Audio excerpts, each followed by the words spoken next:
This is The Drive with Dale Lolley and Matt Williamson on your 24/7 home of the black and gold. SNR, Steelers Nation Radio. Welcome to The Drive. I am Dale Lolley. He is the Matt Williamson, and it's another cold day here in Pittsburgh. Wasn't as bad as I thought walking in, though. Maybe I didn't hit the wind too bad. You're getting used to it. That's why. That's the thing, right. I also wasn't up at 6 a.m. when it was -8 or whatever it was today, yeah. Yeah, I don't want to get used to this. No, right. But it's supposed to warm up tomorrow, I think, a little bit. Well, hopefully it'll warm up for us next week in Mobile, Alabama. But that'd be great. I did look ahead. It's supposed to be in the 60s. Oh, I'll take that right now. But they did get like 5 inches of snow yesterday. Okay. There was That'll feel like coming, 10 inches on Bourbon Street. I heard they were like skiing on Bourbon Street or something, a bunch of drunkards. What could go wrong there? Right. That's awesome. I mean, that's the best thing going. Anyways, it's a new day here and, new show. And, Matt, I've been doing some position reviews for Steelers.com, and I want to start talking about some of those today. The first one I did was a position review on the offensive line. Okay. And the group that you're looking at. You're not like giving out grades or anything. No, you're just kind of like overviewing it. Okay, yeah. A look at the season and then, kind of a look ahead at who is going to be free agents out of that group. So you got Dan Moore, Isaac Seumalo, Zach Frazier, Mason McCormick, Broderick Jones, Troy Fautanu, James Daniel, Nate Herbig, Spencer Anderson, Ryan McCollum, Calvin Anderson, and Max Sharping. Those are all the guys that... That's anyone that got snaps, right? Yeah, basically were on the team all year. That kind of stuff. So if a practice squatter never got in a game, I didn't include them. Yeah, okay. If they were never on the active roster or didn't, weren't on the active roster at the end. Mm-hmm. So of that group, Daniels, Moore, Calvin Anderson, Sharping, and Herbig are all scheduled to be unrestricted free agents, while McCollum is an exclusive rights free agent, which means he's not going anywhere. Yeah, he's not going anywhere. And I'd like to keep him, too. I think he showed that he's certainly capable. Mm-hmm. I think he has a chance to be on the roster next year. Yeah. Yeah, and certainly want him in camp. I think he has a very high chance to be on the roster. Yeah. He's the backup. It might be practice squad, but he's the backup center. Backup center right now. Right? Yeah. There's no other guy on there that, unless they re-sign Nate Herbig and say he's going to be the backup center. That's a move I'd be very interested to make. Yeah. I don't think it would cost you a lot. His brother's on the team. He didn't play at all last year, so spots. Out of sight, out of mind for a lot of people. Yeah, I mean, there's no way his contract demands went up or anything like that. Yeah. But he's one of those free agents I'd be most interested at what they'll probably make. What people forget about Nate Herbig, while we're on that subject, is that he was the starter at center from the start. Yeah, from when they started OTAs through minicamp, through the start of the preseason, before he got hurt at training camp, he was holding Frazier off to a degree. Yeah, right. I mean, they drafted Frazier. Now, that may have changed quickly, of course. I mean, Frazier's better. I mean, I think we know that now. We were hoping it then. When you draft him if you draft a center in the second round, you expect them to start no matter who's there, or you wouldn't have picked him at that position, a guy that doesn't play multiple spots. But that doesn't mean Herbig did anything wrong. He was holding them off until he got hurt. And he started 4 games for them in 2023. So yeah. So he's been on the field in real live situations. There's value there. They like him. Mm-hmm. I think it'd be crazy not to talk to him. I would definitely try to bring him back. So one of the things that I continue to see regarding the Steelers, they need to add offensive linemen, and I don't necessarily see it that way. Mm-hmm. You've got Broderick Jones, Isaac Seumalo, Zach Frazier, Mason McCormick, Troy Fautanu coming back next year. That should be your starting 5. That's probably your starting 5. Let's say you're going to bring back McCollum. You're going to re-sign Herbig. I would think. Okay, that's 7. That's 7 already. You're not going to go out and add a veteran. I think Anderson will be back. Spencer. Well, Spencer Anderson, I forgot about him. 8, right? So that gets you to 8. Mm-hmm. I'd like to add a tackle. Yeah. Yeah, I mean, because a lot of those guys are best on the inside. Yeah, you can also re-sign Calvin Anderson, who's played a lot of games in the league. Yeah. He actually filled in the playoff game at Baltimore.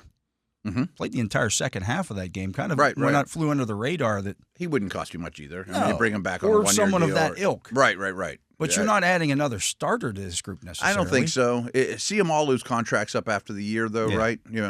And he's older, but I think you're fine for now. I'm not using a high pick on a guard, but kind of like they did with Spencer Anderson, maybe a late round pick, and a year from now he starts to show up. I could see that. I never turn my nose up at a pure tackle. I don't have any reservations about Fautanu's ability to play tackle, but, I've heard people saying Jones is really a guard. I'm like, I don't know what you're talking about with that. That's a tackle all day long. But I would like another option at tackle. I mean, what's interesting to me is who's going to be the left, who's going to be the right. Well, that's all things coming that off yet injury. To be determined. Yeah. I talked to Trey Fautanu on locker cleanout day, and he was asked about that. He says, look, I'm going into this with the understanding that I'm going to be working at right tackle. Now, we haven't had any conversations yet about any of this stuff. Sure.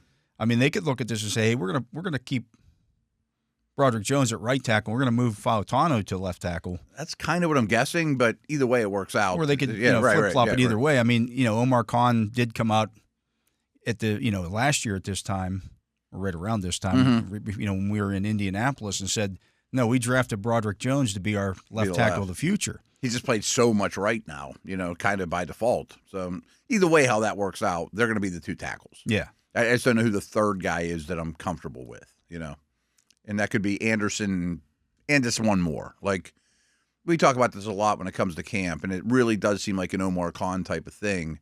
I would love to go into camp with 10 NFL offensive linemen for 9 spots. Yeah. And right now it looks like they have 9-ish. Every other team's probably saying the same thing, though. Of course. You're not they do a good job of it. We'd like to have 6 for 8 spots. It does seem like an Omar that would really trend, work though. out well for us. Yeah. Good luck with that. But it does seem like that he's big on give me the extra O-lineman. Yeah. And that's So I look at can you find another Nate Herbig, a guy who's a quality player who isn't get a little bit cheaper, right? Yeah, better than LaRaven Clark. He's not one of the top 64 guards in the league, but he's in the top 90. Yeah. Something along those lines. He's not going to cost you an arm and a leg. Can you find a guy like that in free agency? Sure. Or a 6-man type that can play a lot of different spots for you. That's active on game day and inevitably gets in a game because that's the way the world works. Yeah. That type of dude. Sure. Or. Again, I wouldn't turn my nose at a 4th-round prospect that's 6'6" with long arms and see what happens. Yeah, right. Take a shot at a guy. Yeah, he could be an extra tight end for a while or whatever, right. Yeah. But all in all, I don't think that needs an overhaul or a ton of work. No, I think people are looking at, as I always say on this show, guys are allowed to get better, and they often do. Yeah. Especially, and I'm expecting that group to especially get better. young guys. And when you look at that group, you had 2 rookies, Frazier and McCormick. Broderick Jones is actually younger than McCormick. Yeah. He's Came in the league the very same young, age as Frazier. He's the same age as Fautanu. Like, these are young guys. They're young human beings. Yeah. Broderick Jones had 15 career starts in college. He now has more starts in the NFL than he did as a collegiate player. Makes sense. Yeah. Now, that doesn't excuse some of the what I see as mental errors that he has. I saw a lot of them before the bye in particular. Yeah. I think the bye did him a lot of good. Now, they still happen, I think, on too common an occasion. But I think the athletic talent is there. I agree. He just needs looks to, like a 1st-round tackle. Yeah. Movements. Needs to put it all together. Right. And this upcoming year will be really important for that. I mean, it's his 3rd year. Some people are already calling him a bust.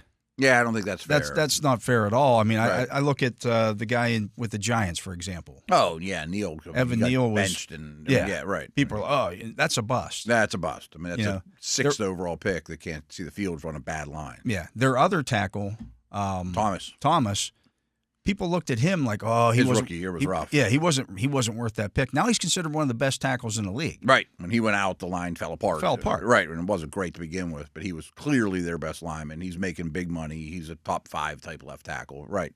So, no, I have hope for that group for sure. I definitely want some insurance. Herbig, another tackle somewhere along the lines, but they're not high priority. No, I'm not going to go out and sign a big name tackle in free agency. I'm not going to draft a tackle in the first 3 rounds of the draft. I don't think this would happen, but it because you have to look under every stone. and you should have these conversations inside the building, would you consider trading Ciamalu, signing Daniels, and have one of those guys go to the left guard just for youth reasons? I would not. Daniels is going to be expensive. Daniels is going to be expensive. Ciamalu's at a reasonable price. Yeah. Even though this is the last year of his contract. And he's the leader of the group. He's the leader of the group. He's the adult in the room. I mean, we see it every year at training camp where he's out there working on guys with technique and things of that nature. No, I'm not. There's a lot of value to that too, right? I mean, even if he starts to decline, I didn't think he had a great year, but I thought it was fine. No, it wasn't his best year. Yeah, right. What I don't know with him, that was a pec injury that he had early in the season. And the injuries that hit the line as a whole early were heavy. If you suffer a pec injury and then you come back from that, did he have his normal strength back? Because I mean, how much benching did he do since? Probably none. He was healthy enough to play, but was he as healthy as he should have been going into a season? Right. Like if it's his rookie year, you're talking about it. But at his age, people will be like, "Well, he's starting to decline." Yeah. And maybe he is because everyone does at some point. The same thing we talked about with Cam Hayward going into the this past season. Well, did his play fall off because of the injuries? Because he was out there. He was out there, but he wasn't the same guy. Right. Yeah. And Father Time's undefeated, and it's going to get even Cam at some point. But no, I think you run it back, especially because of the leadership stuff there too. And if he would happen to collapse, you put Herbig in at left guard. If you bring him back. Well, you also have Spencer Anderson. Then Anderson, so you've got guys that play and played those spots. So I think there's options. They're certainly set. I like the interior. On the interior. Yeah, the interior doesn't worry me. Right. That's why Herbig would be a priority. Just be done on the interior. I don't even know that McCollum couldn't play some guard for you. Maybe. I mean, he's a bigger center. He's not J.C. Hassanauer. He's not an undersized center. He's like 6'4", 310. I'm sure he's done it at some point and could get you through. Right. He's a good sized center. So I think they do have those options on the interior. I just don't know that they have that on the tackle. Right. A tackle. The true 6'6" Anderson guy. has done it. He's done it. Yeah. I mean, you wouldn't want to play a whole season with him if one of the two first-round picks got hurt in camp. You know what I mean? And then it's too late to go get one. That's why I think side on the side of caution in terms of when in doubt, grab one tackle that's either been around the block or it's a swing tackle or fourth-round pick or whatever. Yeah. But all in all, I mean, it's pretty set. I wasn't displeased overall with how they play. I thought they kind of wore down at the end. And this is the group I think that was affected the most by the 3-game stretch. I tend to agree too. I talked to Frazier and McCormick heading into that stretch, and they're like, "Yeah, I've never done this before. I'd never played on a weekend and then played on a Thursday night, like a 4-day stretch like that before." And they had to do Ciamalu has, and all those guys have. They ended up having to do it twice and then turn around and play another game in between. It's a lot. Yeah, it's a lot. I mean, because people don't think they're about the rookie wall, but it's definitely real. I mean, I don't even know that you know you're hitting it when you hit it. I know. And this is a longer conversation, but if you just think about a football player's 365-day season year, that's the weirdest one ever because the day that you go to camp your final year of college, you really only get like a week or two off until the day you're eliminated. I mean, because most of those guys play a ton of preseason. I mean, some of the first-round picks don't, but then they train like crazy for combine and stuff like that they've never done before. They have no downtime. It's also different than, say, being a cornerback in that situation or being a wide receiver in that situation or a quarterback in that situation. 330 pounds. Or even a running back because they don't get hit in practice. These guys are pushing on each other all the time. 7 days a week. There's no real break. Even when you're not in pads, you're still There's still contact, and there's big people hitting big people, right? Yeah. So you don't get that time to kind of recover like you normally would. And the other thing is they don't tap out of the game when they're tired. They're always out there. Yeah, right. Like that was the thing with Anthony Richardson. Like you're the quarterback. You're not allowed to do that. There's 6 of you that can't do that. Yeah. Anyone else on the field's allowed, but you 6 cannot. You 6 cannot. I wonder if there will be a day when it's okay for a lineman to be like, I'm just going to take one play off or a breather, or Well, I mean, they used to have like the messenger guards back in the old Browns days. They don't. You don't do that anymore. You don't do it, right? You 6 are not allowed to take a play off ever, right? Everyone else can do whatever they want. Just tap out. Yeah. Yeah. Now that being said, that expectation is there for these guys, and There's a lot invested there. These guys need to improve. Right. But you're talking about now a lot of guys. You're going to have 3 guys, including Fautanu, heading into their second NFL season. Yeah. That's when you're expected to take the biggest jump. 2 of those guys, Frazier and McCormick, got a ton of experience this year. Absolutely. That's going to be really beneficial. I was talking to people in training camp last year who thought Fautanu was their best offensive lineman in camp. As I say, I think it's easy to forget what a prospect he was. Yeah. And then when he put the black and gold on, he lived up to it. Not everybody got to see it, though. Yeah. We did, and the coaches did, but not everybody got to see it. I he think, could be your best lineman next year. And that probably going to be Frazier. That would be great. If Fautanu outplays Frazier next year, then you hit a home run in this year's draft. Yeah, then you have a good line. Yeah. But on the other hand, yes, they're young, but I've been thinking a lot about our 5th-year option conversation that we finished yesterday with. Which was great. If you didn't hear that, go back and listen to it. Shame on you for 6 weeks. But Broderick Jones isn't far away from that. It happens quick. Those 5th-year, after next year, they're going to have to make that decision. And if he hasn't taken a step forward, I know what that answer is going to be, and he's certainly capable of 2 steps forward. Yeah. So, and again, if that's how the league works. If he's your left tackle, and maybe it is as simple as that with Broderick Jones, maybe he's thinking too much on the right side because that's not where he played in college. I feel for him a little bit because he's been jerked around a little bit left, right, because of the injuries and things like that. If this would have went to plan, Fautanu would have been on the right. He would have been on the left probably. Or, I guess Dan Moore was in the way too. But, that was where he'd been practicing the whole time. Yeah, he was starting to get to practice there in training camp, and then Fautanu got hurt. Yeah, right. And then Fautanu comes back and then gets hurt. It was Fautanu and Roman Wilson. They had 3 left tackles. Yeah, right. But both of those guys got hurt. Fautanu got hurt in the first preseason game, so he at least made it through all those practices leading up to that. Yeah, he did the dog days of camp and right. Yeah, so you didn't get to see as much of those 2 guys as you would have liked. Absolutely not. And what I was saying about the 3 left tackle thing is it hurt the equation that the incumbent Dan Moore really had no right tackle capabilities. It'd have been great to. He wasn't a movable chess piece at all. He never really had to do that. Didn't have to, right? Go back to his rookie year, all the right tackles kept getting hurt, and so he's stuck on the left side. Yeah. So, and I don't think he and Daniels will be back. No, I don't think so either. But you might net some comp picks out of that. We'll see how that breaks down. Yeah, O-linemen make money. Absolutely. Daniels get paid well. Anyways, let's get to a break. He is the Matt Williamson. I am Dale Lolley. You're listening to The Drive here on the Steelers Audio Network. Matt and I will be back with more right after this. And welcome to The Drive. Back to The Drive, I should say. I'm Dale Lolley. He is the Matt Williamson, and we want to welcome in the Dean of Doom, the Lord of Living in His Fears, Bob Labriola, who got a late Christmas present on Sunday night. Ah, yes. Last time we talked. Grinning like the Cheshire Cat. All is right with the world. The Ravens are at home. And, the Ravens are at home. And my personal take from the game was that, too many people were pointing a finger at either Marky Andrews for not catching the ball or that 2-point conversion or Lamar Jackson not throwing it in a place where, that kind of twisting, almost acrobatic catch was necessary. But for me, it's Harbaugh. Why did they even need that 2-point conversion at the end to tie the game? And they wouldn't have if he didn't foolishly, in my opinion, go for 2 late in the third quarter.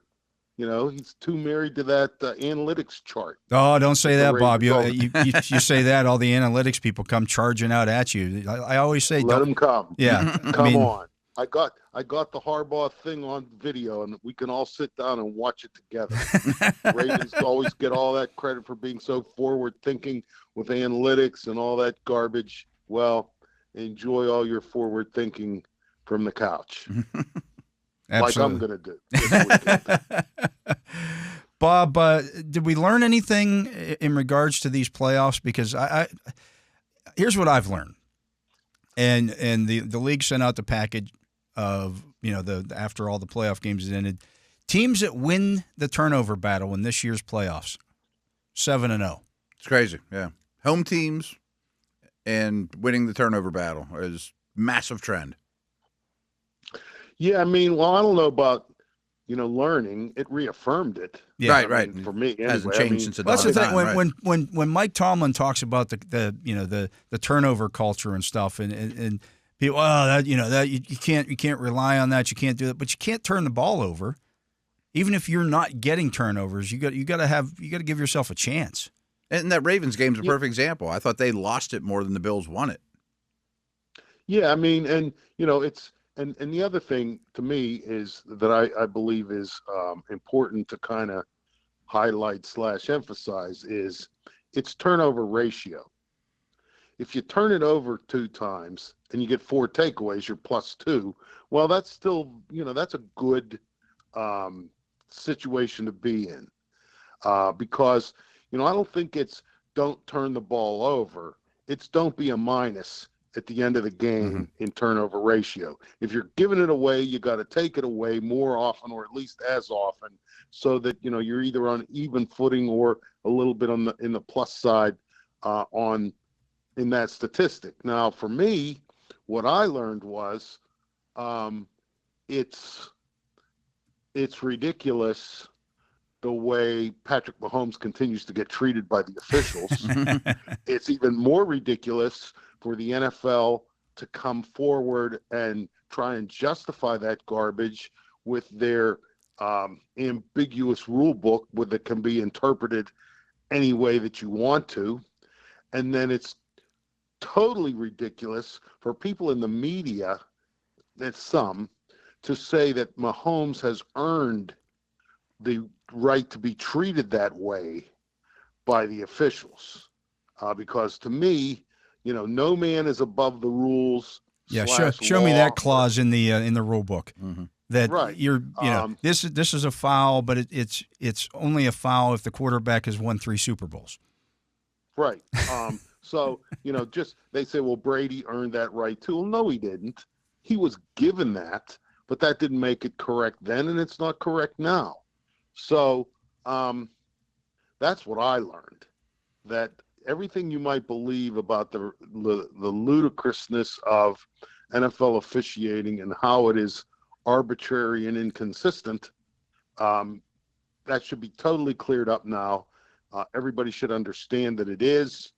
And so now all of my energies that I was focused on getting the Ravens on the couch, it is getting Patrick Mahomes on the couch as well. So then I can sit on Super Bowl Sunday and enjoy the game. So, Labs, the first segment, we had a big in-depth conversation on the Steelers' offensive line, and Dale wrote about it for Steelers.com and kind of came to the conclusion chances are Moore and Daniels won't be back. Would love to see Herbig back, but just wanted to get your overview of what you think of the line right now and what expectations should be. Well, okay, first of all, it's not good enough. As it was constituted at the end of the season. Now, you have the expectation / hope that Fautanu, who missed all but 55 snaps of the regular season, his addition is going to allow Broderick Jones to move to his more natural position. That plus the fact that Broderick Jones now has more games under his belt of experience, both because really, what he play 23 games in college or something? 15 starts. Low number. And he's a very 15 young starts. human being too. Yeah. Yes, yes, and a young human being too. So you're hoping that that is a plus. Zach Frazier will be a second-year guy. That should be a plus. I think it's, nice to think that, Mason McCormick is going to be someone, who can be a starter for you in this league, a quality starter. But, no offense to Mason McCormick, I'm not sold on that yet. I want to see more. I'm not saying he can't, but I'm not ready to assume that he is. We're not out of the woods yet with him yet. Yes, not Right. out of the woods yet. And, this is another thing that somewhat amuses me, is that, the offensive line is being criticized for injuries as though those seasons a couple of years back where everybody played 100% of the snaps is what you should expect now every year. Yeah, that was nuts. People don't understand. That was like that was the outlier. I don't know. Right. I was trying to think of something that, Halley's Comet or something that only happens once in your lifetime. I'd never seen that before, ever, and never even heard of it before, especially at the NFL level. And I don't ever expect to see or hear of that again. So, injuries are part of it. So my point now with that is there's not enough of them either. You don't have enough good offensive linemen because you are going to have injuries. Nate Herbig is a guy who, he's a nice thought, but his availability hasn't exactly been at the top of the charts since he's come to Pittsburgh. So I don't know. Somebody's going to have to evaluate that because to me right now, it's a rumor. And I'm trying to think of who else there is in the depth chart behind them. Spencer Anderson and McCollum have done some things. The interior's got some guys. I think another tackle wouldn't hurt. Yeah, again, you have some guys who can be part-time fill-ins and possibly not really hurt you. But if you have some early season-ending injuries, do you have any guys you can put in there and you're comfortable with playing 12 or 13 games? I don't know. Again, Spencer Anderson is valuable for his versatility. He can, he's a good guy to give a helmet to on game days. He can play a lot of positions. So, that helps you. Spencer Anderson, in my view, is a guy who helps you get through a game. But can he get you through a month without a guy that you anointed or decided was your full-time starter? I don't know that. I'm not ready to say that he is. And so that's why I say, it's kind of like Corey Trice to me. You think that the guy can be good, but counting on him, I think is a different little conversation. bit overly optimistic. Right. Yeah. So where's the insurance policy, Right. If he isn't, Yeah. He right. If he isn't, because he hasn't been able to, the succession with Corey Trice, the succession of knee injuries that went back to his time in college, just for me, living in your fears, the Lord of living in your fears, that, with Corey Trice, I think you kind of have to live in your fears based on his recent history. It's not his fault. I'm not blaming him, but it's his reality. So that's the other thing with the offensive line. Who do you have, that you could put in to start 13 or 14 games at one of the guard spots or at center? I don't know that you have anybody. Now maybe you can't afford to try and build the line depth that way because you have other things you got to worry about, and you only have the draft is only 7 rounds. You only have so many picks in the first couple of days, and all the other 31 teams are having the same conversation. Right. Yeah, and they don't grow on trees. Nobody has enough offensive linemen. So, I think it can be better, should be better next year, but I don't know about depth. And, the injury situation is something you're going to need to have a lot of luck with. Bob, you mentioned the thinking one thing and being able to know that thing are two different situations. thinking that this player can do this, and then knowing that he can be the starter all 16 games are different. Knowing that, what does that mean for the quarterback position for you? You know, it's a tough situation, but I mean, I also think that you can only do what's realistic. I don't know that it's possible for the Steelers to go into 2025 knowing that they have a quarterback who is capable of playing an entire season, getting them into the playoffs, and then winning in the playoffs. You can think or hope, but I just don't. I don't believe that it's possible, to have that kind of certainty. For me, when you look at my lifetime during this, the Steelers during my lifetime, there haven't been many years when they've had that kind of certainty. And, there was a time in Terry Bradshaw's career when he gave you that certainty, but it was not when he was drafted in 1970, nor was it probably until 1975. Ben, that was a uniquely, that was a Halley's Comet kind of situation where pretty much, 8 weeks into his rookie season, you kind of knew this was the guy.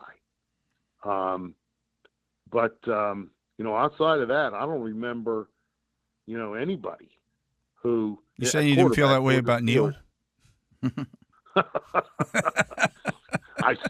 I will say this. I will tell anybody who ever asks me this. If Bubby Brister was the quarterback in Super Bowl 30, the Steelers do not lose that game. That's how convinced I am that it was not Neil. Neil was not interested in doing a lot of the gritty things that quarterbacks have to do to win games, i.e. standing in the pocket and taking a hit and delivering the ball. And so, no, it was never Neil for me, never. Is your hunch the opening day starter will be one of the two guys that were on the team, though? Yes. I mean, because I don't – there's the options are so few. Right. You can't – you're not going to sign a free agent. Those guys are looking at $40 million a year and up, I think. It's going to get stupid starting March 12th. And all of those guys are, I think, at least the ones I can think of, are multiple team rejects or move on froms, or however you want to describe Sam Darnold as an example. Mm-hmm. And I don't know if I want to go that route. And it's a good way to end up with Scott Mitchell. Yes. And he probably doesn't make you feel warm and fuzzy that you got a guy yet either. If the day you sign him, it's still uncertain. Yes. And again, this is not a roster, in my opinion, that just needs that position. I mean, that's a very important position, and I think that there is a definite need at that position, but I don't think you could commit your salary cap dollars all to that and think, okay, now we got it figured out. Mm-hmm. Based on what is available in this particular free agent class, or really in any free agent class at that position. And then it's not like you're inserting Burrow onto this roster, or Lamar or Allen, or right. Certainly not. That's a completely different conversation, right? Yeah. Then you're one of those guys. And there is also, if you have the first pick in this draft, there is no Burrow either. So, I think that you kind of have to figure out who. It's either Justin Fields or Russell Wilson. Who do you like better?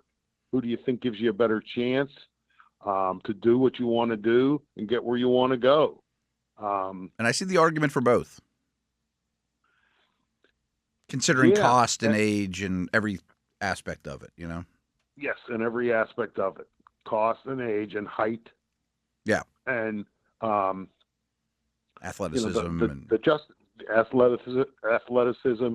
I mean, is Justin Fields going to be able to read it, see it, and deliver the ball, or let me say it this way: read it, anticipate it, and deliver the ball? Mm-hmm. Because if he waits until he sees it, it's too late. That's the not at Ohio State anymore. Right. Yeah, because you don't get to play Northwestern. Mm-hmm. You just don't. A bunch of first-round picks protecting you, and first-round picks getting Yes. open. And, right. Right. Yeah, you don't have that talent disparity at every position like he had at Ohio State, and the level of defense.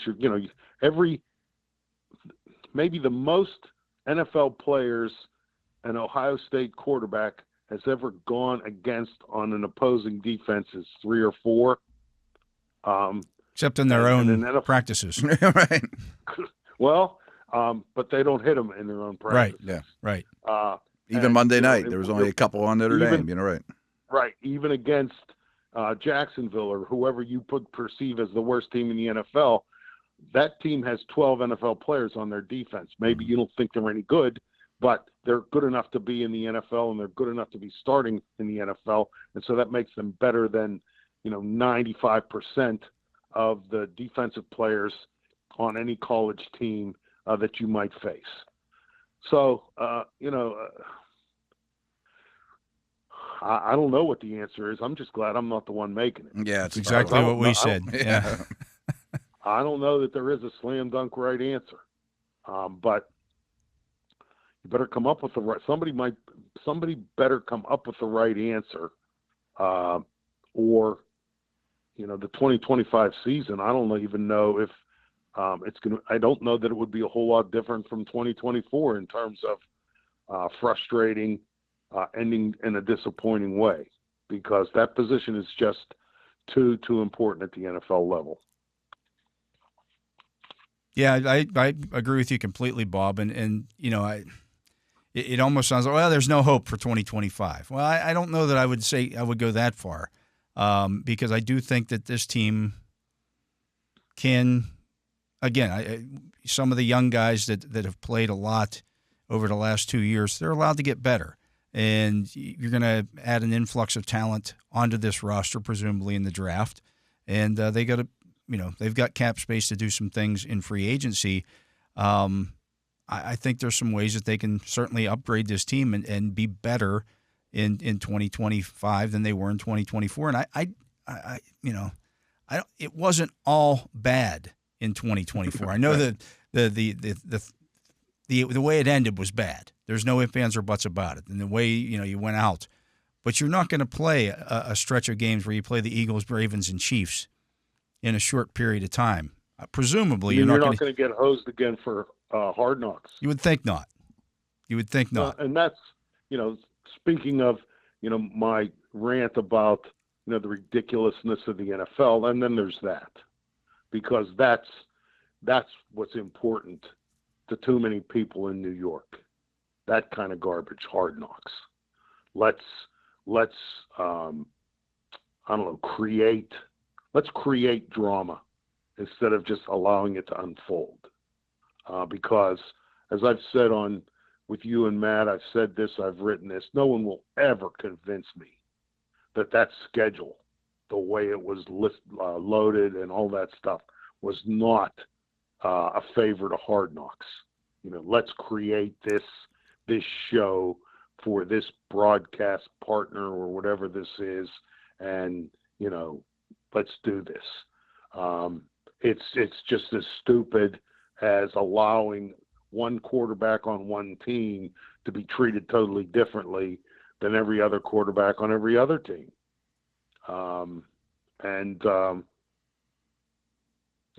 Okay, you did your Hard Knocks penance. Now let's get to something that's makes a little bit more sense in terms of the spacing of the games, the placement of the games, so that it's not the 3-11 stuff is crazy. Allow the drama to unfold. Allow the reality TV aspect of the NFL, where on any given week, any team can beat any other team. Allow that to unfold organically. Let's not script it. And that to me is competitive fairness, allowing it to develop organically. Let's see what we can set up here for TV or for behind-the-scenes cameras or that kind of stuff. To me, it's a shame that exists. I agree. But we got to let you go here, Bob. We appreciate your time as always. We can let you get back to enjoying a week of no more Ravens football. No more Hard Knocks because no one's left in the division. Yeah, Hard Knocks is done. And who knows? Maybe I'll actually get to go 2 full days without shoveling snow. That could happen. Just one. Although it's so cold now, it's not snowing. It's too cold to snow. So there's that. Yeah. Minus 19 in Washington, PA this morning. It was chilly. It was chilly. Anyways, our guest has been Bob Labriola, the Dean of Doom, the Lord of Living in His Fears, and the editor of Steelers Digest at Steelers.com. Does great work there. Check that out. We got to let Bob go. He is Matt Williamson. I am Dale Lolley. You're listening to The Drive here on the Steelers Audio Network. We'll be back with more right after this. And we are back. I'm Dale Lolley. He is the Matt Williamson. And got some news and notes here for today, Matt. There's a lot of coaching stuff going and rumors. And Al Golden set to return as the Bengals defensive coordinator. He just was coaching they hired him Notre Dame's defense. As soon as they got eliminated, it sounded like he got hired the next day. Yeah, so he will be the guy coordinating the Bengals defense. I know he's been in the league, but I don't know what style of defense he does, what his situation is. But they got a lot out of that Notre Dame defense. Yeah. He's returning to the Bengals because he was their linebackers coach under Zach Taylor from 2020 to 2021. Okay. So he was part of their Super Bowl run that year. Gotcha. So not a lot of crazy changes, probably. No, yeah, wouldn't think so. And he's going to have the same players. Yeah, well, hopefully not for them. Yeah, I would assume that they had something. Move on from quite a few, I would think. Yeah, I think that defense will look a lot different, but I don't know how many cards in their hand they're going to have to do that if they sign Higgins. Yeah, that's a problem. The Jaguars also fired GM Trent Baalke. He is out. That just happened, yeah. Yeah, he is outed as Jaguars GM. Of course, the Lions have lost Aaron Glenn. As they've lost both coordinators now, Aaron Glenn becoming the head coach of the New York Jets. And so Arthur Smith will not be getting that job. Right. The Baalke thing was interesting. Lions are getting hit pretty hard with the coaches, right.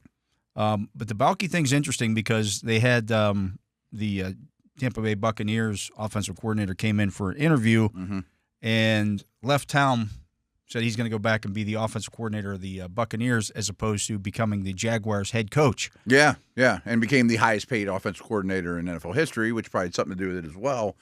But I wonder, I think a lot of this is a Ben Johnson ripple effect. I think the Jags came in second on Ben Johnson and then pivoted to Cohen, and Cohen told them no. And I think Cohen might have looked at Johnson and said, if I return to the Bucs, we win the South again, we got a good line, I might get my choice of jobs. I get a better job than the Jaguars job. Yeah, and I don't have to do the head coaching stuff this year, and I'm getting paid really, really well. You're seeing that a little bit more where these coordinators are like, maybe my family likes it in Tampa. Sure. Yeah. The LeBeaus and Spagnolos, and they're like, maybe I don't want to be in charge of the diets and the parking situation, and the media and all the nonsense that's as opposed to coaching guys. Kingsbury came out and said, I'm just loving calling plays and developing quarterbacks, as opposed to head coaching stuff. Yeah. And they're really well compensated. Absolutely. But the Baalke thing becomes interesting now because the Jaguars could have fired him at the end of the year. And maybe had a head coach by now. Or another GM in place to hire your head coach. Now they've kind of drugged their heels and missed out on some guys. I think the owner, Mr. Khan, realized this. I didn't play this right. People are telling me no because they don't want to work with him. Not these terrible GM, what you're telling me here is that Trent Baalke felt the wrath of Khan. The wrath of Khan, yes, indeed. But he should have felt it probably a month ago, and the Jags might have been in better shape. Yeah, I mean, he is boogered up that situation over and over again. Over and over. And he's been part of several hires. He's got kind of an odd way of evaluating players going back to his Niners days. he's all about length and traits, and he took Walker instead of Hutchinson. I mean, a perfect example. And he has the owner seems that he had kind of a Teflon feel to him there for a while too, but I think they realized this is not helping the cause. To your point, they've had the number 1 overall pick a couple of times. Yeah, during his tenure, they're pretty damn close to having the number 1 pick this year. Mm-hmm. It's becoming a regular occurrence. Yeah. I mean, this is how bad things can get, folks. Oh yeah, this was a Jaguars team, if you remember, that, and obviously you do if you're a Steelers fan, that came in here in 2017 and was supposed to be the next big thing in the league. Yeah. Oh, they look at all this young talent that they have. Look at all these guys that they've acquired here. They make it to the AFC Championship game and haven't sniffed being that far since. I mean, at least the last decade, but going back even further, look how many times they've picked in the top 8. Fournette and Ramsey and Bortles. Well, I can remember answering those questions when the Steelers did play them in 2017. Look at all that defensive talent they've acquired. Well, yeah, they're picking in the top 10 every year. Yeah.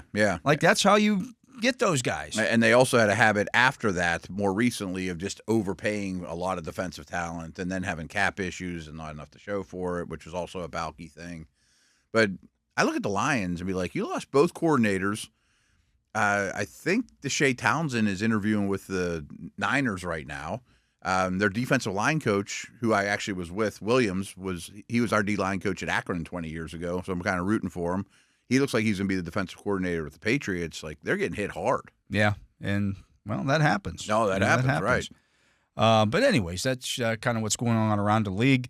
We're going to get to another break. That's going to do it for hour number 1 of the drive here on the Steelers Audio Network. Matt and I will be back with hour number 2 right after this. And we are back. I am Dale Lolley. He is the Matt Williamson. And Matt, Mel Kiper released his first mock draft of the new year here for 2025. And so I thought we'd go through that here today as part of our draft prep. He's still really dialed in. Yeah, I mean, he will.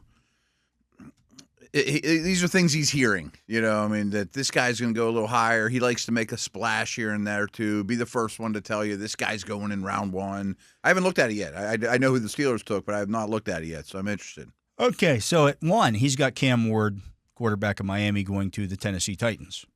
Is there only other option to sign like a Darnold?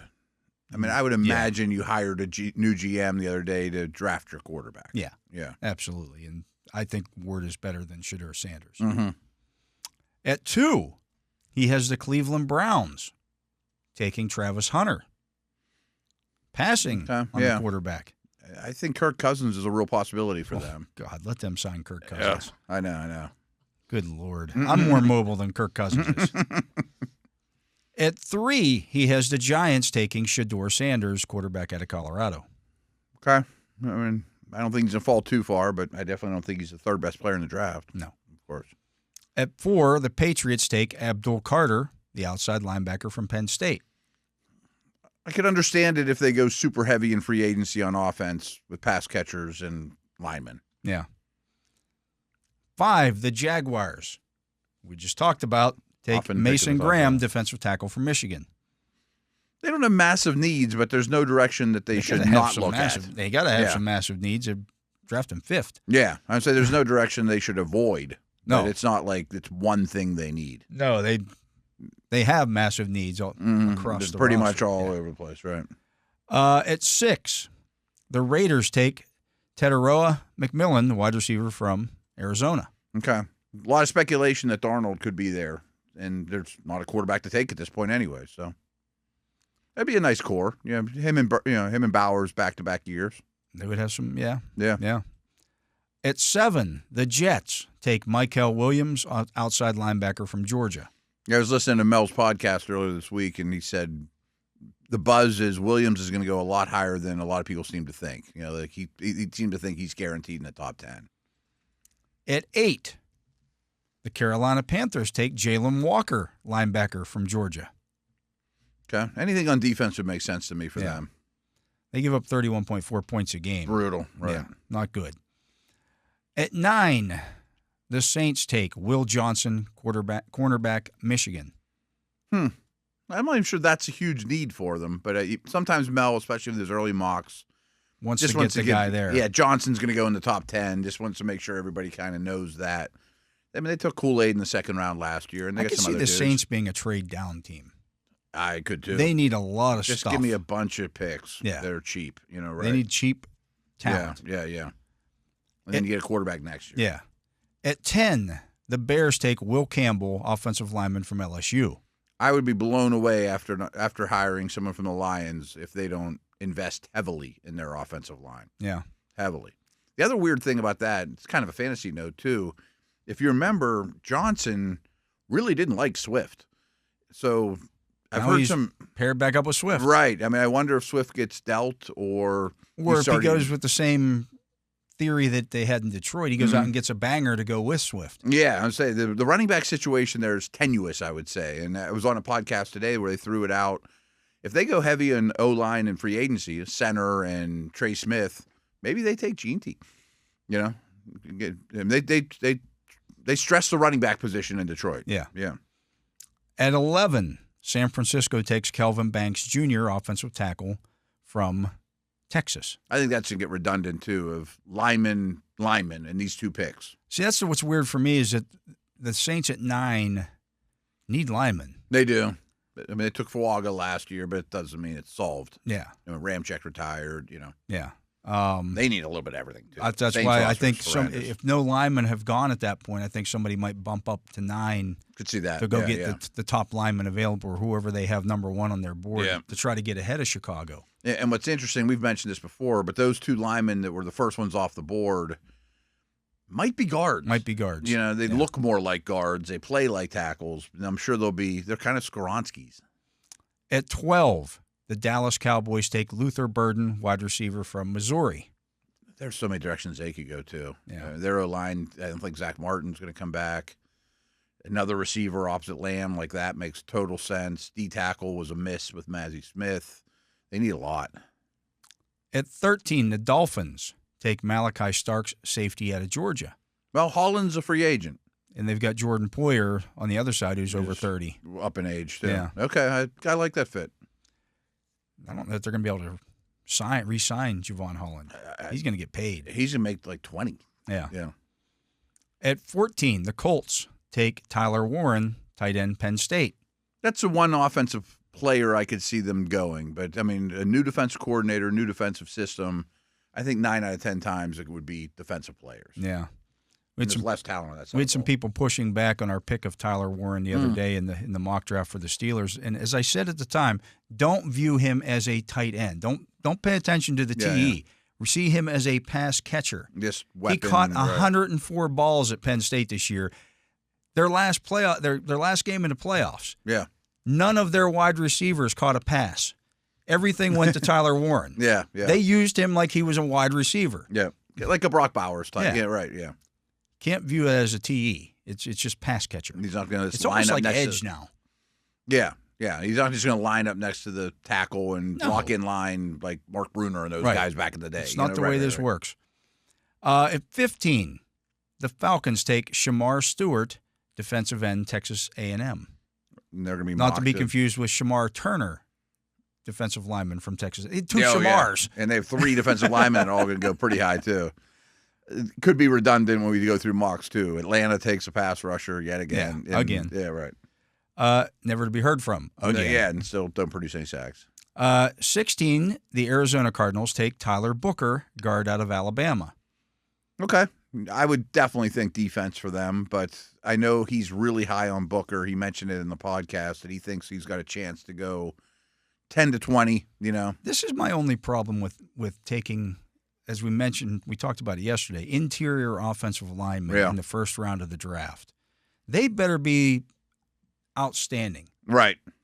Because you're going to have to pay them when that fifth-year option comes up, like they're an offensive Like tackle. their tackle money, right. The system is so flawed that way, right. Like Linderbaum is outstanding, but it's not maybe worth picking up a 50-year option. It It's might not crazy. be a slam dunk if he's $25 million. Right. It's crazy. It just It's almost hard to hit that goal. Yeah. I mean, it almost can't be good enough. you can't win. Yeah. If he's a star player, you're going to pay him like he's beyond what any other interior offensive And at lineman that point, making. wouldn't you rather just give him a 3-year deal and so you're not eating it all 1 year or two and move it around? And, A little, but if I'm the player, I'm going, I want this money. Yeah, it's guaranteed. I'm guaranteed I can get $25 hurt. million. I can get hurt. That's where we're starting at. Right. No, it's a flaw. At 17, the Cincinnati Bengals take Jihad Campbell, linebacker from Alabama. That's 3 linebackers now. Mm-hmm. Anything on defense, I wouldn't turn my nose up at. At 18, the Seattle Seahawks take Armand Membu, offensive lineman from Missouri. Mm-hmm. He's tackle or guard as well, but I think he's going to go in the first round. At 19, the Tampa Bay Buccaneers take Nick Emenawaro, or Wari, I should say, safety out of South Carolina. Big physical specimen. I'm sure Todd, you said it was Tampa, right? Yeah. I'm sure Todd Bowles would love him. That's the possibilities.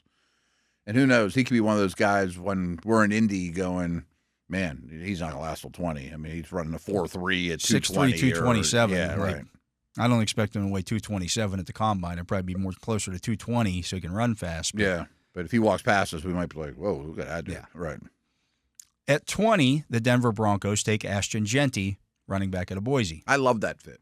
I mean, they have a line, young quarterback. I think that's a great fit. 21, the Pittsburgh Steelers take Emeka Egbuka, wide receiver, Ohio State. Really good player. Yeah. I'd have no problem with that whatsoever. It'd be a really good compliment. The other mock Pickens. drafts that we've done thus far, he hasn't been available. He hasn't been available, right. Yeah. There's a lot of receiver-needy teams, and there's probably 2 that go ahead of him. I mean, but even Burton's not 3. necessarily. Yeah, right? I mean, you never know. I mean, could Tampa take him? Yeah. Yeah, I'm talking about receivers that'll come off the board before him. Yeah.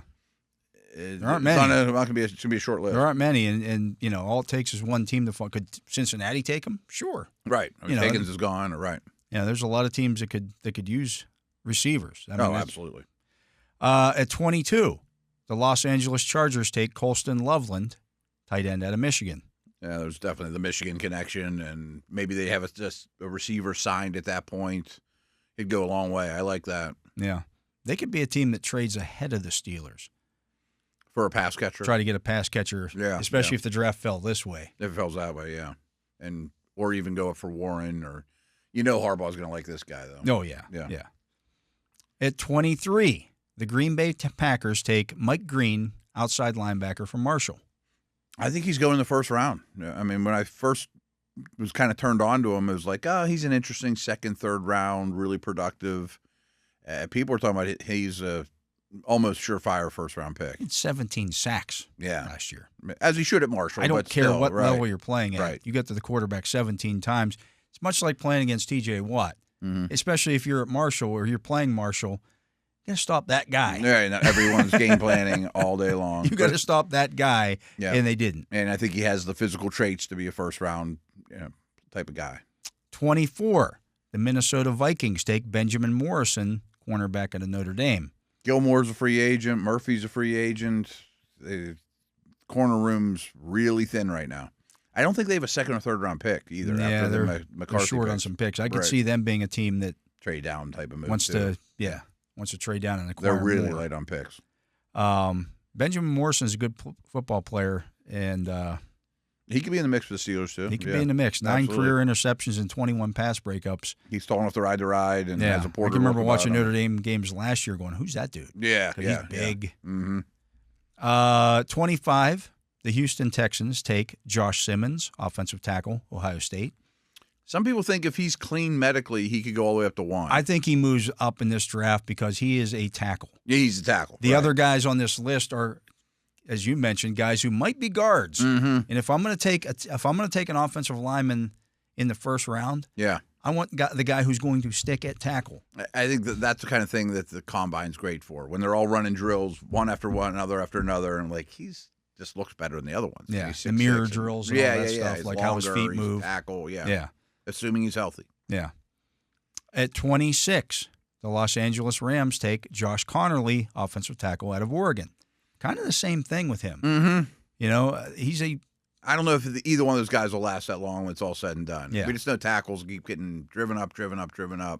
How many teams have we passed by that could use a tackle? A lot. I know a lot of them went in the first round last year, but maybe the Saints take either one of those guys at 9 or whatever that was. Yeah. I mean, they're going to be coveted. At 27, the Ravens take Siobhan Ravel, cornerback, East Carolina. Maybe 2 cornerbacks back-to-back years. I think they're looking to replace what's his face, the starter that everyone gets picked on. Stevens, yeah. Yeah. But I don't know if they'll be able to bring Stanley back. They might be in the tackle Humphrey's market. not a spring chicken anymore either. True. I think he's heading into the last year of his That sounds about his right, contract, too. so he's not even guaranteed any money this year. Mm-hmm. Yeah, I could see them liking him. Yeah. Ravel could be in the mix with Steelers, too. Yeah. At 28, the Lions take James Pierce Jr., outside linebacker out of Tennessee. He's an edge rusher. Yeah. I mean, he's a speedball off the edge, long. A lot of people thought he might be in the top 5 mix coming into this year. They're looking for somebody opposite Hutchinson. Yeah. 29, the Commanders take Nick Scourton, defensive end out of Texas A&M. They need it. I mean, the defensive tackles are pretty well set. Defense played a lot better than I expected, and they have more talent on that side of the ball than I thought when the season opened, but they need edge guys. I think Saquon Barkley's going to run all over them. Oh, I do too. I think they're in big trouble. At 30, the Buffalo Bills take Maxwell Hairston, cornerback out of Kentucky. Okay. Rasul Douglas?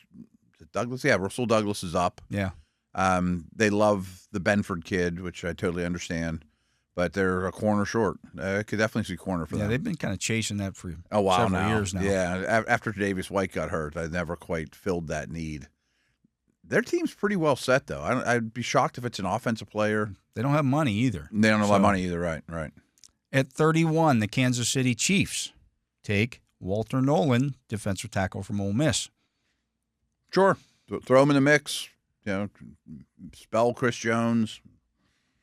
Talented player. Can you mix an Ole Miss player with a Mississippi State player like Chris Jones? I don't know how that goes, but Chris Jones isn't going anywhere. And at 32, the Philadelphia Eagles take Kenneth Grant, defensive tackle from Michigan. That doesn't fit for me. I don't think they love Jordan Davis. I get that, but you've spent – that would be 3 first-round picks in 4 years on defensive tackles. Yeah. And who are – I mean, Carter's a different animal, right? Yeah.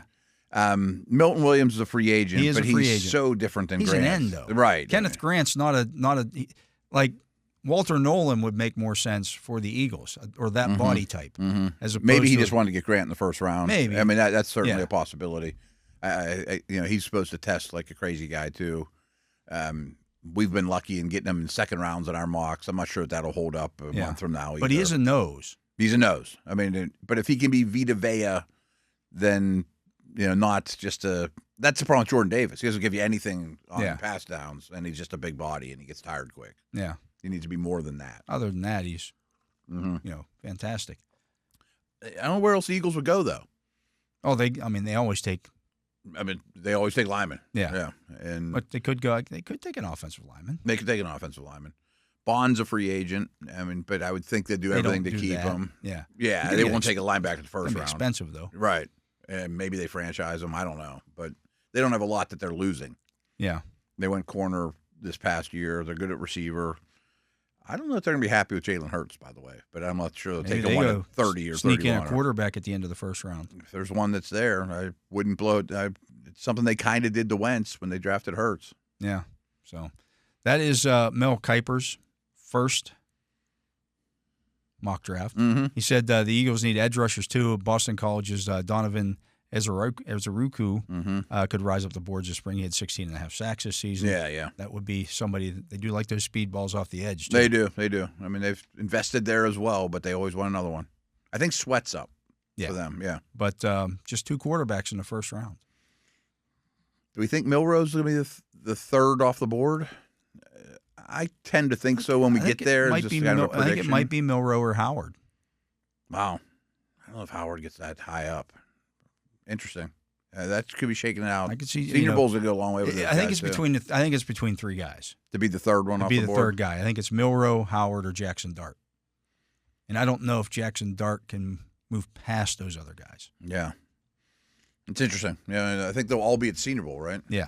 Okay. Or expected to be. We'll see. I'm not sure if Howard will I don't know if the guys who just played Monday night are going to then turn around and come to the Senior Bowl. I don't know that I would if I were them. They probably aren't going to look fresh. But by the same token, you might look at this and go, this is an opportunity for me to continue. I got some momentum here I want to continue to show. They'll be in Mobile. They may not be practicing, right, but they'll be there. Right. I mean, you just go in for the interviews. Yeah. I'm invited. I can do all the behind-the-scenes stuff, but I'm not going to practice because I took a bunch of hits on Monday night. And that's why you tell the teams. Like, and everybody understands. My body's, I'm banged up. I just played. More than everybody else. 16 games. I played just a week ago. Yeah. Against Notre Dame. Yeah, right. I didn't realize Howard had that kind of mobility, though. Not that he was not bad. Not that he was a great runner, but he was good enough. Now, he's not Milroe, obviously, but he's not a stiff at all. Right. Yeah. He can move a little bit. Yeah. So that was interesting. Helps. Yeah. It's some of the day 2 guys might be better than we thought. Yeah. So. See. That was Kiper's first mock draft of the season here. He'll do several more before we get to the main event, as everybody does. And I always laugh when people talk about that. You got so many mock drafts. Well, yeah, you want to run through all the scenarios. You know, nobody does just one mock draft. I'm going to stand on that one. Right, Mel will do probably 5 more. Yeah. And not to mention all the other guys, and Dane Bergler and all those guys too. And people love them. And that's the thing, is they sell. I mean, who are we kidding? I mean, people click on them, right?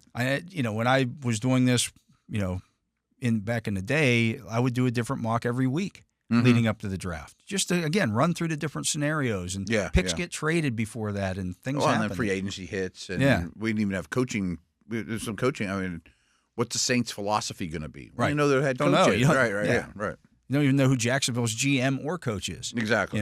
What's it going to look like? I don't know. We don't even know the total draft order yet. Right. They're still got to fix it at the end of the round. Anyways, let's get to a break. He is Matt Williamson. I'm Dale Lolley. You're listening to The Drive here on the Steelers Audio Network. Matt and I will be back with more right after this. It is The Drive on the Steelers Audio Network. And, of course, you can hear The Drive every Monday through Friday from 4 to 6 p.m. right here on these very airwaves. You can also download the Steelers mobile app, get the show there, and you can watch on YouTube and leave us your comments there. And Matt, wouldn't be a show if we didn't spend some time talking about the quarterback situation. Sure. Because it's the biggest decision that it's massive. It's the story, of course. Yeah. What are you going to do? Russell Wilson went on the Pat McAfee show today, and there was a guest on there and said that he would love to come back to the Steelers, and thinks that they have a team that they can win with, wants to be a part of that, and also said that they had some preliminary talks about doing that. I'm sure. Yeah, okay. I mean, as you should. And that might strike people as, wow, I can't believe that. I guarantee they probably had the same talk with Justin Fields. That's what I was about to say exactly, too. I mean, I'm sure that they've had these conversations. Everyone on the planet knows your contract's up. That doesn't mean be like, call you, don't let the door hit you. It's a different conversation than the one you have with, say, Dan Moore or James Daniels. 100%. That's your team leader. And by the way, Wilson in particular has earned that in his career, too. And I think that whether they're the ideal guy on the field or not is debatable. But I think personality-wise, both players were a success in their new home. Yeah. You know what I mean? They like them. The work ethic's there. They get along with one another. Cam and Watt and those guys respect them and like them and all that kind of stuff too. So they might be your quarterback. And one of those two is probably going to be your quarterback. Here's the thing that I think where people are getting caught up in this whole situation differently. The question shouldn't be who's your quarterback 5 years from now, because I don't think that guy is on your roster necessarily. Unless Fields hits a home run, right? And blows up, which is probably unlikely. Right. So I think the question that you have to ask yourself, if you're the Steelers, if you're Mike Tomlin and Omar Khan, which quarterback gives us the best chance to compete for a title in 2025? And I also think every decision made in those walls has to also reflect on who is our quarterback 5 years from now and how can we get that guy. You know, in the meantime, we're gonna have to make do and we're gonna have to figure out how to win now. I mean, that's why Coach Tomlin is well compensated. A lot of teams are facing the same situation, and even the ones that have the superstar quarterbacks. 2 of them are eliminated already now from the division. One of them didn't even make the playoffs. Right. So that doesn't even guarantee you anything. So I think you have to make big-time decisions, cap space, all those type of things of how can we get that guy? How can we be aggressive to get him when we fall in love with one? or trade or draft or move up in the draft or whatever. And in the meantime, how can we not prohibit ourselves from getting that guy and be as competitive as we possibly can be? That's why, to me, Matt, Fine line. We mentioned some of the quarterbacks who are going to be at the Senior Bowl next week. Yeah. The top 2 guys aren't going to be there. Right. But the next group of guys are. You might like one. You might like one. That's why I think the quarterback situation in Pittsburgh might be determined by what happens next week in Mobile, Alabama. Mm-hmm. And they know all these guys 1,000 times better than we do already. I mean, but now you get the opportunity to sit down with them and learn a little bit more about them. You're there all week. Yeah. You're there.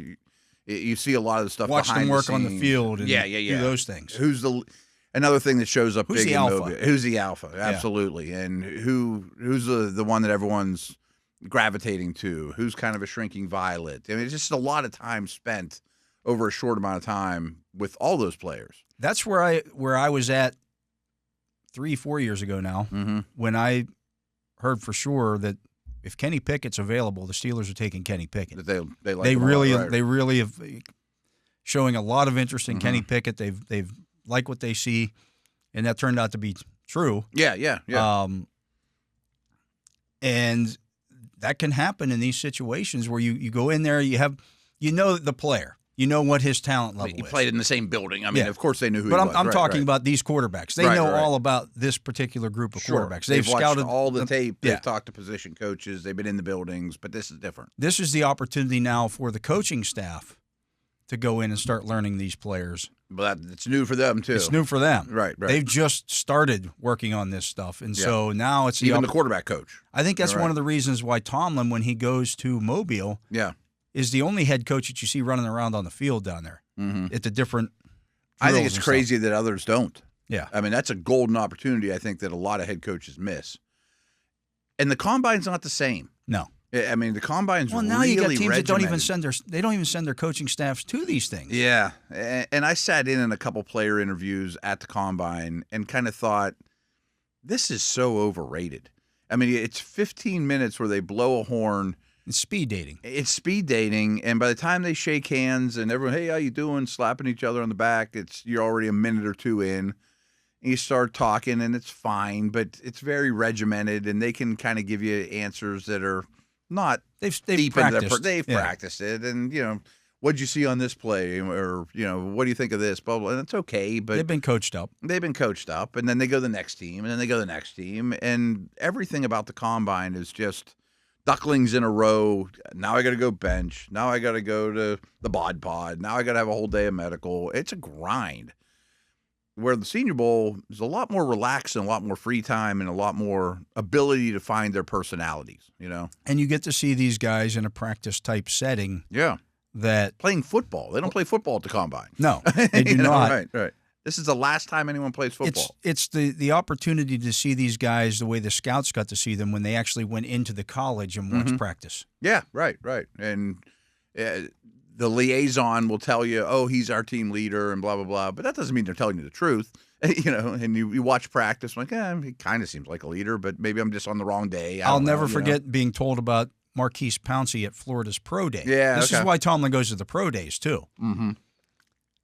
At Florida's Pro Day. Now, There's remember, a lot of chats going on. They got a lot of dudes at Florida in 2010. That was the Tebow, and they were a loaded They team. got a bunch of guys that ended up being high draft picks. They'd won a national championship, and everybody followed whatever Marquise Pouncey wanted to do when they were doing the drills. Marquise, where are we going next? So everybody was asking from the highest rated guy to the lowest rated guy. Yeah. They all followed Marquise. I mean, Tebow and Hernandez couldn't have been any more different, but they both listened to Pouncey. Yeah. Now, it doesn't matter if he can't block anybody. Right. But if he's a good player and then you see that, oh, now I'm interested. And that translated to the pros. Yeah. I mean, he was someone that was followed by adults that are millionaires that are also really good at their job, you know?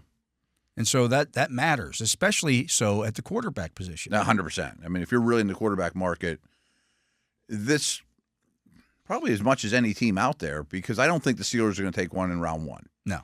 But round two, it becomes interesting, or maybe even trade up in round two. If you might have to take one in dudes. round one if there's some. Again, that might If emerge. Dart becomes the guy, or Milrow, or whatever, we know how these guys get driven up. I mean, this time, 10 years ago or whatever, Carson Wentz was not considered a first-round pick. He went second overall. Yeah. I mean, Things these guys change. will change, right? There's a lot of those examples. Baker Mayfield was not expected to be the first overall pick in January. Yeah. There's a lot of those. So Yeah. So one of these dudes could catch fire, or they're just going to sit there and be like, "Ooh, I'll take him in round 2, and I'm not telling anybody." You know what I mean? Right. Yeah. I mean, so it might, that, and maybe there's 2 guys that you really like, which is ideal. Oh, sure. But so I think that what happens next week goes a long way towards determining what happens with the Steelers' quarterback position. Mm-hmm. I'm not sure if that changes.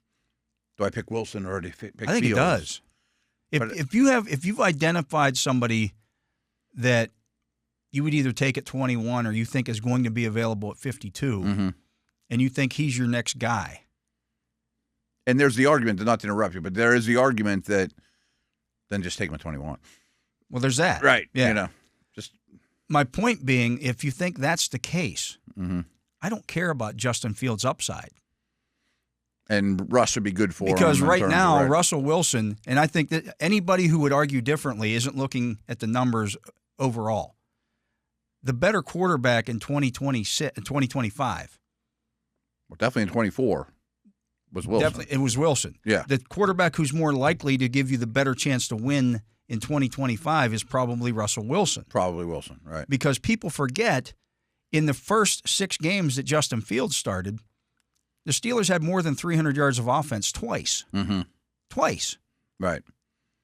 Does Fields give you the ability to run for 170 yards a game? Sure. But he also passed for... that's asking a lot. They had if he does, that's, They had 133 passing yards against the Falcons. They had 110 passing yards against the Broncos. You said what? They won that game 13-10 or something, too. Yeah. I mean, right. I mean, and you know how good the Broncos They were winning D was 18-10, 13-6. Then he had 232 against the Chargers. Okay, that's fine. Yeah, it's a good game. That was a low, that's an average game for Russell Wilson. Now, he did have 282 against the Colts, but they lost that game 27-24. Yeah. And clearly, going back to the Senior Bowl stuff, too, if you identify a Senior Bowl quarterback, or one that's not even there, whatever, one you love, Wilson would be a good influence on him. Yeah. And is your opening day starter. And if things go off the tracks or this guy's too good to keep off the field, I wonder, I start to lean more and more that the depth chart looks something like one of the guys from last year, a day 2 pick, if not earlier, and whoever your 3 is. Yeah. I mean, I can't imagine they're going to go get Winston to be your 2, or some of these guys from outside the organization just aren't that appealing. And again, I'm not trashing Justin Fields. No. But they also threw for 134 yards against the Cowboys and 110 against the Raiders. So I think there's a little bit of revisionist history there. Do I think Justin Fields is a guy that you can win with? Yes, I do. Yeah. But you have to play a very specific way. And I'd like to unleash him more. I would like to do that. Yeah. But they weren't willing to do that early in the season. They were treating him more like he was Kenny Pickett and playing that style of football. Right. Wilson Don't lose it. Yeah. Right. Wilson allowed them to unlock more of the offense. George Pickens took off. Once Russell Wilson became the quarterback. Right. I think people definitely don't put enough stock in what the offense looked like the day they changed to Wilson. And people were complaining about big time about the offense early in the season. Now they were winning games, and they were running for more yards than what they ended up running for later in the season. But part of that was because Fields was adding something to that. He's not the passer that Russell Wilson is. No, anybody not. who thinks that he isn't. You're not looking at the same thing. Right. I mean, you could see it in a 7-on-7 drill at camp. I mean, one's a much better thrower of the Might football. he be a better quarterback 5 years from now? Absolutely. Absolutely. But if we're talking about for next season, not long term, then that's a different conversation. Yeah, it is. And if you love one of these quarterbacks, then you're looking at the short term. And hopefully they do. Hopefully this crop of quarterbacks isn't that would be ideal. Junk. You don't just take one to take one. You don't want to go into this draft being like, these guys are okay, but we have to take one. That's how mistakes are made. Hopefully there's a couple that they'd be very comfortable with. And we'll be learning that stuff, hopefully boots on the ground in Mobile, and they will be too. Yeah, again, I'm not trashing Justin Fields here. I think Justin Fields did great work early in the season. didn't turn the ball over. Got them in position to win 4 of those 6 games. Really, all 6 of them they were in position to win. They didn't win them all. But I think if we went back now and looked at that, like, boy, maybe they should have gone 6-0 in that stretch. Mm-hmm. I mean, losing to Dallas and losing to the Colts doesn't look great today. No. At the time you thought Dallas was better than they were, but, Unfortunately, in those 2 games, you couldn't outscore those teams. Mm-hmm. And you tried. They threw for 282 yards against the Colts. And obviously, if you go with Wilson, how can we have that version, not the way the season ended, of course? I mean, obviously, the elephant in the room is didn't end well, and Fields didn't get in the game much then. Would it have gone worse with Fields? Who knows? But again, I think there is some revisionist history of the first 12 weeks of the season or whatever. They were not really close. Yeah. At the time, right. No, it wasn't. And so, I get that people are upset with how it ended. Yeah. And again, if we're they are too. If we're talking about which one of them is going to be the better quarterback 3 years from now. Oh, sure. That's a different conversation. Oh, yeah. Wilson might not be in the league. Right. He may not be in the league, and Fields may continue to progress. Mm-hmm. But I don't know. To me, again, if I'm making that decision, that's what I got to ask myself. Who gives me the best chance to win in 2025? So all that aside, well, I guess not all that aside, what if they don't like any of them in the draft? Then what do you do? Then I think you go with Fields. Or do you try to get both? Or you try to get both, yeah. Yeah. Again, you still want the upside because you don't have that guy in your building. Yeah. But you need to try to win games. If you look at this draft and say, Ward's the only one I want, and I can't get him, and I'm not going to give up the farm for him. I would love to get them both back. Yeah. I don't know if they would both say yes to that, though. That's the problem. Because who else is calling? I don't know that a ton of teams will call them and say, you're our starter, though. Yeah. And it's a pretty good situation for both. Yeah, it would be a situation. You get an opportunity to come in and compete to be our starter. Yeah. I mean, we brought the Colts a bunch. Like, okay, we still like Richardson, but you're our fallback plan. Yeah, you're our fallback. I don't know if I want to do that. Right. I mean, are the Raiders or the Giants or the Titans or one of those guys going to call you the one and be like, you're the guy? I don't know. I bet not. Yeah. Yeah. So, anyways, let's get to a break here. He is Matt Williamson. I am Dale Lolley, and I can imagine what the comments are going to be on that on YouTube.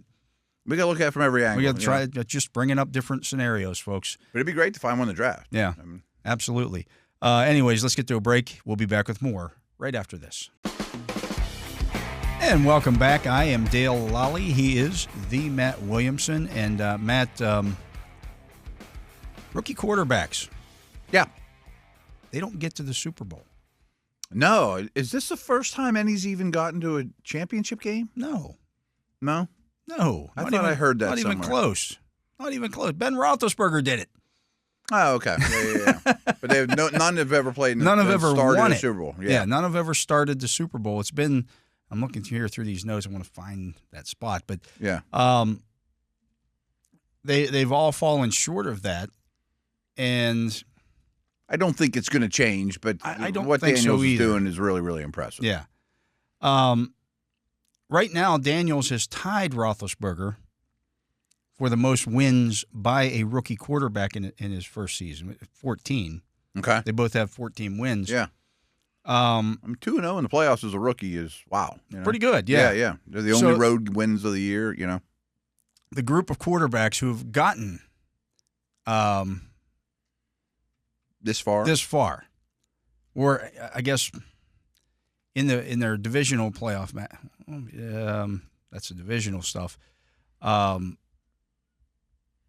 Purdy got to the championship as a rookie. Yeah. Okay. So here's the list finally. All right. Mark Sanchez got to a conference championship game. That was in rookie 09, year. Yeah. Okay. Joe Flacco in 08. Wow. Steelers beat. I wouldn't have got that. Yeah. Okay. And Roethlisberger in 04. Mm-hmm. Sean King was the first to do it in 1999. Wow. With Tampa Bay. Okay. Each of the previous 5 lost the conference championship game. They averaged their team averaged 14.2 points, 162 passing yards, 4 touchdowns, 9 interceptions. I mean, Ben aside, though, it's not a real great list. It's not Marino and Elway and Monte. I mean, Purdy might be the second best guy on the list. You know, I mean, it made me think, and I don't think this is the case with the Commanders, that, and it actually is a little bit the case with Ben at the time, you're not a high-flying offense, coming in with those rookies. If you look but this Commander team is. You look at the things that those other teams had in common, the previous ones that failed, the 0-5 ones.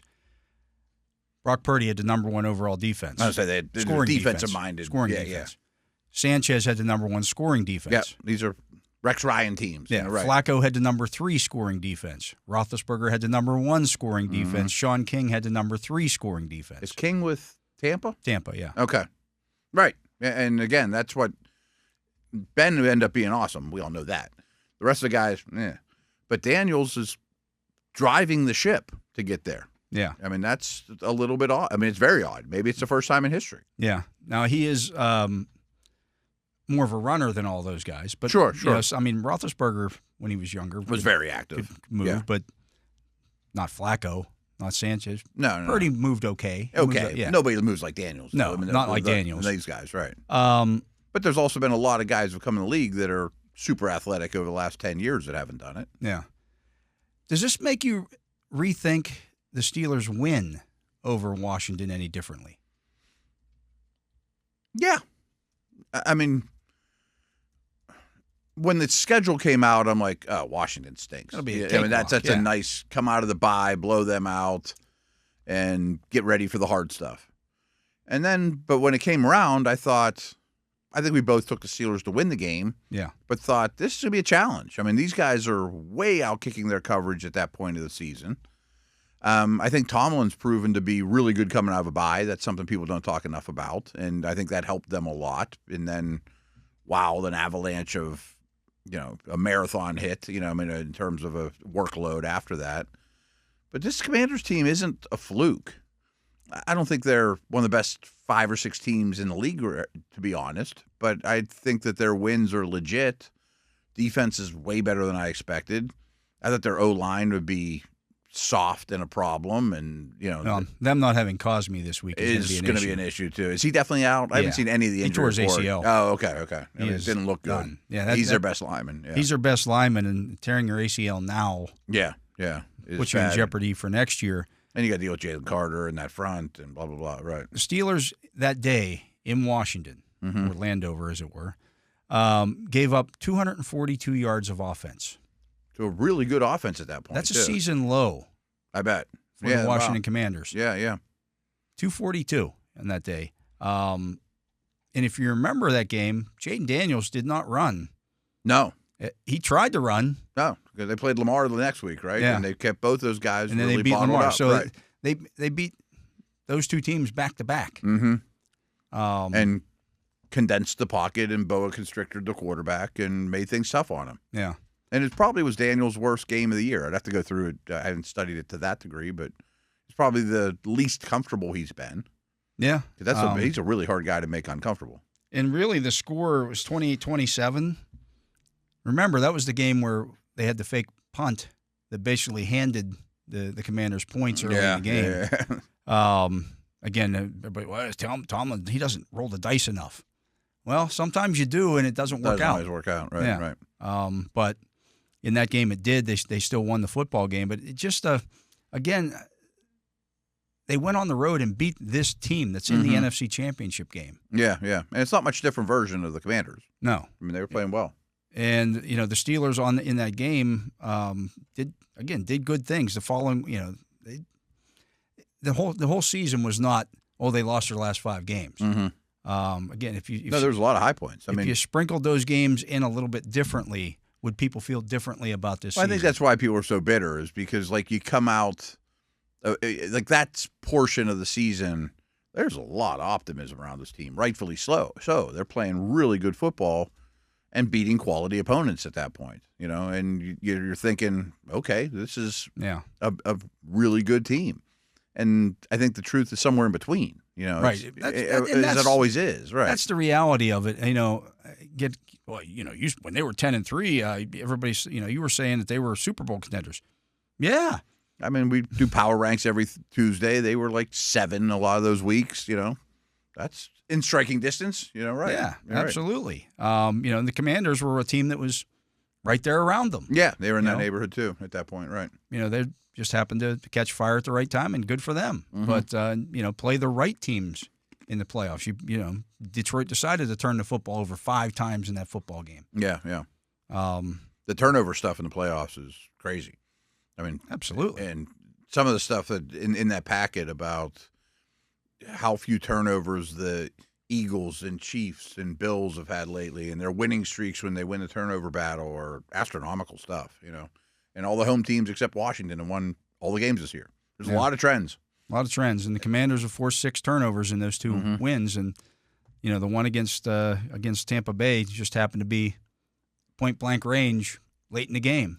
I don't know if you caught this, but the one thing in that packet that stood out to me is the 4 teams have the best percentage on 4th downs in the league. I mean, that doesn't mean you should go for it every time, but they're good at it, and you wouldn't think that with Hurts.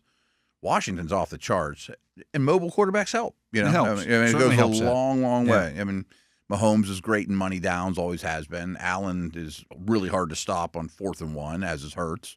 But I find it interesting that the 4 best teams this season on 4th downs are the ones still swimming. You can't tell me it's a fluke. Yeah. But again, I'm with you. I don't think it means you go for it. That doesn't mean you go for it every more. Single time. Right. Sometimes you do need to take the points. Absolutely. Those are 2 different conversations. Yeah. When you have to, they're good at it. You get it. Yeah. But anyways, that's going to do it for today's show, Matt. Mm-hmm. Another good one in the books, hopefully. People Not enjoyed bad. it. Yeah, I thought it was good. A+, I'll give it. But we'll be back again tomorrow. We'll start to break down the conference championship games a little bit more. Maybe talk a little more draft and that kind of stuff, where the Steelers might want to go here with some stuff. Well, looks like Glenn to the Jets just got finalized too. I mean, that kind of stuff happening. Yeah, that kind of stuff is happening at this point of the year. But for my partner, Matt Williamson, for Justin Miller here on site running the Justin Miller hotline, for Tyler Vittmeyer making sure that our video gets out there onto YouTube, I'm Dale Lolley. We thank you for listening to this edition of The Drive on the Steelers Audio Network. Steelers football happens here. The Pittsburgh Steelers Audio Network.